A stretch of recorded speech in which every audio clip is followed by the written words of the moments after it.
हक की बात में किसानों की आज चर्चा हो रही है थी। जिस तरीके से किसानों की धान की फसल की खरीद पर केंद्र का एक पत्र सामने आता है और इस पत्र के जरिए धान की खरीद की फसल को रोक लगा दी जाती है। दरअसल 1 अक्टूबर से धान की खरीद होनी थी, लेकिन केंद्र के पत्र में यह कहा गया कि 11 अक्टूबर से अब धान की खरीद शुरू होगी और ये पंजाब और हरियाणा सरकार को यह पत्र भेजा गया। जिसके बाद दरअसल आपको बता दें कि इसके पहले पत्र आने से पहले पंजाब और हरियाणा सरकार लगातार इस ओर काम कर रही थी।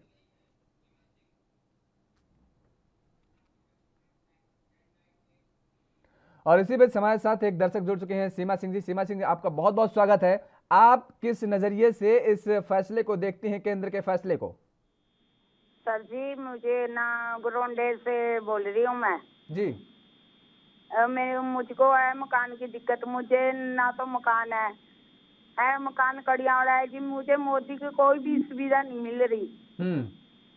हाँ जी, और बच्चे भी बस इदा ही किसी की चाय की दुकान पर लग रहे, सब्जी वाले की दुकान पर लग रही थी। मैनू मोदी की कोई सुविधा नहीं। चलिए सीमा सिंह जी, आपका बहुत बहुत शुक्रिया। आपकी समस्या सुनी जाएगी, सरकारों के द्वारा हमारे द्वारा सरकारों के कान तक बात पहुंचेगी और आपको मकान जरूर मिलेगा। लेकिन आज हम बात कर रहे हैं किसानों को लेकर के कि किसानों के जिस तरीके से धान की खरीद को लेकर के रोक लगा दी गई है। और इसी बीच हमारे साथ एक और दर्शक जुड़ चुके हैं, अनिल। अनिल जी, आपका बहुत बहुत स्वागत है जी, आप अपनी बात रखिए।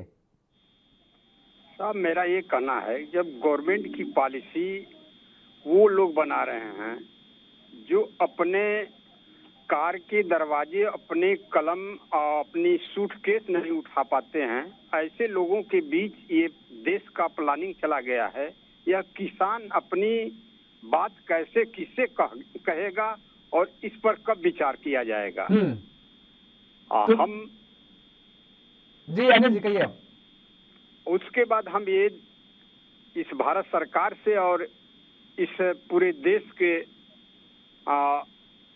सरकार में जो लोग बैठे हैं, इस बात पर विचार करें कि धान खरीद जब 1 अक्टूबर से शुरू हो तो इसको 9 टालने से उस किसान के कितना बड़ा नुकसान होगा। हो सकता है उसको पैसा कहीं शादी में देना हो या फीस देना हो या बिल्कुल ठीक बात कह रहे हैं अनिल जी। आप किसानों को बहुत बड़ी मुसीबत का सामना करना पड़ेगा। चलिए, आपका बहुत बहुत शुक्रिया, आपने अपनी बात रखी है। तो जिस तरीके से अनिल जी ने बताया कि किसानों के सामने कितनी बड़ी समस्याएं हैं, कहीं शादी में पैसे देने हैं तो कहीं अपने बच्चों की फीस भरनी है। ऐसे में इस फैसले को लेकर के किसानों के सामने एक बड़ी चुनौती खड़ी हो रही है।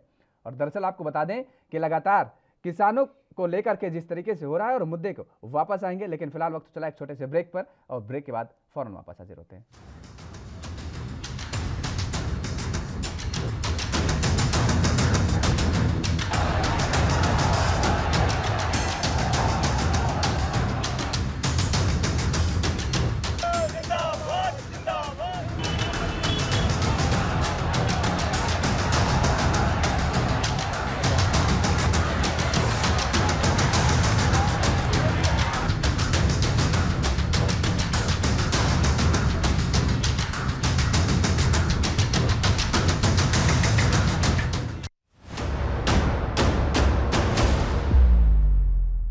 हक की बात।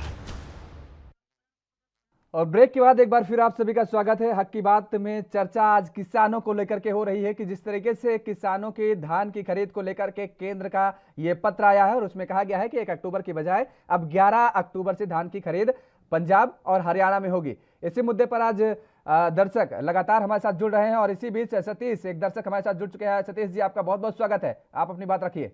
हाँ, थैंक यू सर। आज जो किसानों की दुर्दशा हो गई है, आज जीरी मंडियों के अंदर आने पौने लोग ये व्यापारी खरीदने पे लगे हुए हैं और किसानों की इतनी दुर्दशा हो चुकी है कि किसान को अब कोई स्वीकार नहीं। आज जो 3 अध्यादेश जो काले कानून लेके आई थी बीजेपी पार्टी, और इसका आज जीता जागता नमूना है कि आज किसानों की फसलें कोई खरीदेगा नहीं। 11 तारीख को इस सड़कों के ऊपर आज किसानों की 90 दिन की वैरायटी है। किसान की 90 दिन की वैरायटी किसान कहाँ ले जाएगा अपनी वैरायटी को? 90 दिन के अपने खेत में रखेगा, उसको क्या खेत में नीचे गिर जाएगी वो फसल। और अपनी ट्रैलियों में एक किसान के पास एक ट्रैली है और उसके ये किसानों को ये कह रहे हैं कि 25 क्विंटल लेंगे हम, और एक किसान के यहाँ 35 क्विंटल, जो पिछले कई सालों से 35 क्विंटल लेते आ रहे थे, आज 25 क्विंटल पे सरकार ने रोक दिए। किसान की आज सिर्फ आत्महत्या के चारे से किसान के पास कोई चारा नहीं रहा, और किसान को आज इन और बीजेपी सरकार ने बिल्कुल डेथ वारंट इनका 3 अध्यादेश जो लेके आए हैं ना, इनका डेथ वारंट है ये किसानों का। चलिए, बहुत बहुत शुक्रिया सतीश जी हमारे साथ जुड़े हुए थे दर्शक, जिन्होंने बताया कि जिस तरीके से किसानों की जो हालात है वो लगातार खराब होती जा रही है। उन्होंने ये भी कहा कि जिस तरीके से जो बिल आए हैं 3 कृषि कानून को लेकर के, उसको भी लेकर के अपनी राय रखी। उन्होंने कहा कि ये बिल बेहद खराब है, और जिस तरीके से धान की खरीद को लेकर के ये जो नया फैसला आया है, ये किसान के लिए और भी बेहद नुकसानदेह है, किसानों के लिए समस्या पैदा करेगा। तो जिस लगातार हमारे साथ दर्शक जुड़ रहे हैं, आप भी अपनी बात रख सकते हैं। टेलीविजन स्क्रीन पर दिए गए नंबरों पर आप कॉल करिए और आप अपनी बात रख सकते हैं। तो टेलीविजन स्क्रीन पर दिए गए नंबरों पर आप कॉल करिए और आप भी अपनी बात रखिए कि किसानों को लेकर के ये फैसला आखिर किस नजरिए से आप देखते हैं। किसानों के लिए ये फैसला कितना लाभदायक होगा, या किसानों के लिए ये फैसला बेहद ही हानिकारक हो सकता है, क्योंकि लगातार जिस तरीके से धान की खरीद को लेकर के अब किसान भी उग्र होता नजर आया। दरअसल किसानों के द्वारा ये बात कही जा रही है कि धान की खरीद को लेकर के 1 अक्टूबर से जो तारीख तय की गई थी, उसी तारीख पर धान की खरीद होनी चाहिए थी, और अब जो किसान धान की फसल को लेकर के मंडियों पर पहुंचे हैं, वो आखिर अगर बारिश होती है, क्योंकि जो पत्र जारी किया गया है उस पत्र में इस बात का हवाला दिया गया है केंद्र की तरफ से कि बारिश की वजह से धान में नमी है, इस वजह से अभी धान की खरीद को रोकी जा रही है पंजाब और हरियाणा में, और अब उस फसल की खरीदी 11 अक्टूबर से की जाए, ऐसा कहा गया है। जिसके बाद पंजाब के मुख्यमंत्री चरणजीत सिंह चन्नी ने ट्वीट के जरिए अपील की है प्रधानमंत्री नरेंद्र मोदी से, और उसके बाद खुद दिल्ली पहुंचे और वहां पर उन्होंने मुलाकात की। पीएम मोदी से बाकायदा पंजाब के मुख्यमंत्री की मुलाकात हुई, और उस मुलाकात के दौरान ये मुद्दा पंजाब के सीएम ने उठाया और कहा कि इस पर प्रधानमंत्री नरेंद्र मोदी को खुद हस्तक्षेप करने की जरूरत है, वो सोचें, क्योंकि लगातार किसान परेशान हो रहा है। किसान अपनी फसल को लेकर के मंडियों में पहुंच चुका है। सरकारों द्वारा, राज्य सरकारों द्वारा ये पूरी तैयारी की जा चुकी थी कि धान की फसल की खरीद को 1 अक्टूबर से की जाना है, यानी हरियाणा सरकार और पंजाब सरकार पूरी तरीके से अपनी तैयारियां मंडियों में पूरी कर चुकी थी। और उसी बीच ये पत्र आता है। इस पत्र के बाद लगातार किसानों के सामने समस्याएं खड़ी हो रही हैं, और वो किसान आंदोलन करने की चेतावनी भी लगातार दे रहे हैं, और सरकारों को भी कहीं ना कहीं कटघरे में खड़ा करने का काम कर रहे हैं, क्योंकि उनका साफ तौर पर यह कहना है और जायज उनकी मांग है कि आखिर ये 9 से 10 दिन जो पीरियड्स बढ़ाए गए हैं, जो ये टाइमिंग बढ़ाई गई है, उस दौरान वो किसान अपनी फसल को कहां पर संजो करके रखेगा, और जिस वाहन से वो किसान अपनी फसल को लेकर के गया है उसका भाड़ा कौन देगा, क्योंकि लगातार प्रत्येक दिन का उसे किराया देना है उस वाहन का, जिस वाहन से वो अपनी फसल को लेकर के गया है। ऐसे में जितनी की फसल उसकी ना होगी, कहीं ना कहीं उससे ज्यादा कुछ किसानों का भाड़ा हो सकता है, और अगर किसानों को इस तरीके से नुकसान सहना पड़ा तो इसका जिम्मेदार कौन होगा। सरकार के इस आदेश, सरकार के इस पत्र के बाद किसानों की जो दुर्दशा हो रही है, किसान लगातार इस बात का उठा रहा है और कह रहा है कि उसका जिम्मेदार आखिर क्या सरकारें उसकी भरपाई कर पाएंगी। सरकारें क्या किसानों के हित को लेकर के सोचती हैं, क्योंकि अगर हित को लेकर के सोचती तो एक रात पहले ये जो फैसला आया, क्योंकि 1 अक्टूबर से खरीदी शुरू होनी थी और उससे पहले उसकी पहली रात को ये फैसला आता है और इस धान की खरीद पर रोक लगा दी जाती है।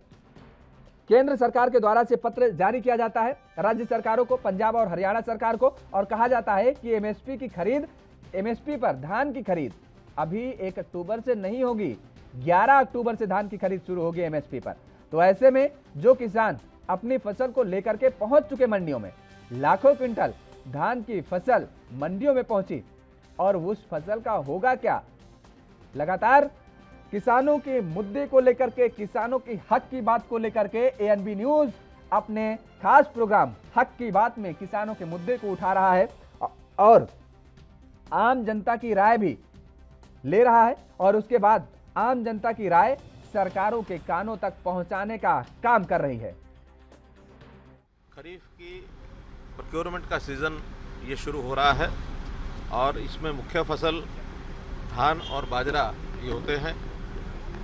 धान की प्रोक्योरमेंट का जो समय हमने पहले निश्चित किया था वो 1 अक्टूबर से शुरू किया था, लेकिन जैसा हमको मालूम है इस बार वर्षा लगातार ये देरी से भी चल रही है, तो इसके कारण से पहले केंद्रीय मंत्रालय ने, हमारे विभाग ने इसको पोस्टपोन करके 11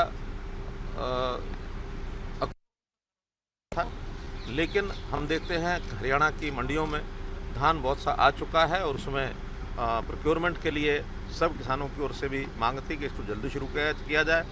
हमने केंद्रीय मंत्रालय से, हमारे अश्विनी चौबे जी से आकर के निवेदन किया जल्दी से शुरू किया जाए।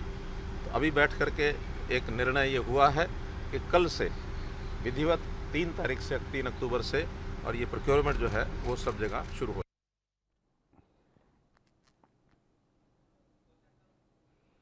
तो सुन रहे थे आप हरियाणा के मुख्यमंत्री मनोहर लाल जी को, जिन्होंने बताया कि कल से धान की खरीद शुरू हो जाएगी। और हमारे साथ लगातार राकेश जी जुड़े हुए हैं। राकेश जी, जिस तरीके से अभी आज सुबह खबर आई थी कि किसानों के द्वारा धरना प्रदर्शन और आंदोलन भी किया जा रहा है कि वो उनकी मांग थी कि धान की खरीद शुरू होनी चाहिए, लेकिन अब जब हरियाणा के मुख्यमंत्री खुद दिल्ली पहुंचे और मुलाकात की, उसके बाद ये बड़ा फैसला आता है, तो अब किसानों में किस तरीके का उत्साह देखने को मिल रहा है?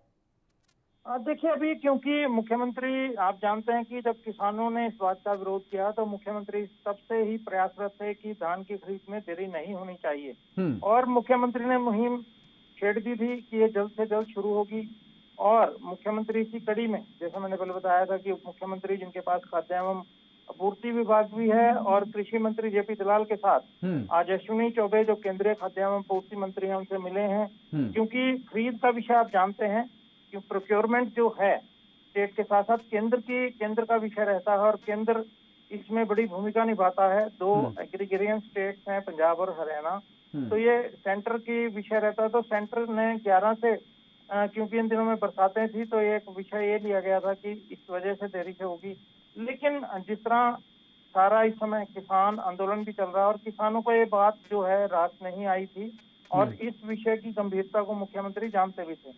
और आप ये भी देख सकते हैं कि किस तरह से विपक्ष ने इस बात को भुनाना शुरू किया था और दौरे शुरू कर दिए थे और आलोचना करनी शुरू कर दी थी सरकार की कि सरकार किसान विरोधी है और कृषि कानूनों को लेकर अटैक करना शुरू कर दिया था। लेकिन आप जानते हैं, क्योंकि किसान का जो फसल जब भी आती है, किसान के लिए एक बहुत उम्मीद की बात होती है। किसान को फसल बेचने के बाद पैसे मिलते हैं और फिर अगली फसल तक के लिए उसे अपना सारा एक जो अर्थ चक्र है, बिल्कुल ठीक बात कह रहे हैं, वो पूरी किसान अपनी अर्थ चक्र को और अपनी अगली आने वाली फसल के साथ ही पारिवारिक खर्चे को लेकर के जो भी खर्चे होते हैं उसकी उसी उम्मीद पर टिके होते हैं। चलिए, आपका बहुत बहुत शुक्रिया। हमारे साथ राकेश गुप्ता जुड़े हुए थे, ब्यूरो चीफ हरियाणा। तो लगातार जिस तरीके के किसानों के मुद्दे को एएनबी न्यूज उठाता रहा है और एक ये बड़ा असर देखने को मिला है एएनबी न्यूज की खबर का। तो एएनबी न्यूज के स्पेशल खास प्रोग्राम में हक की बात में फिलहाल मेरे साथ इतना ही। देश और दुनिया की तमाम खबरों के लिए आप बने रहिए एएनबी न्यूज के साथ।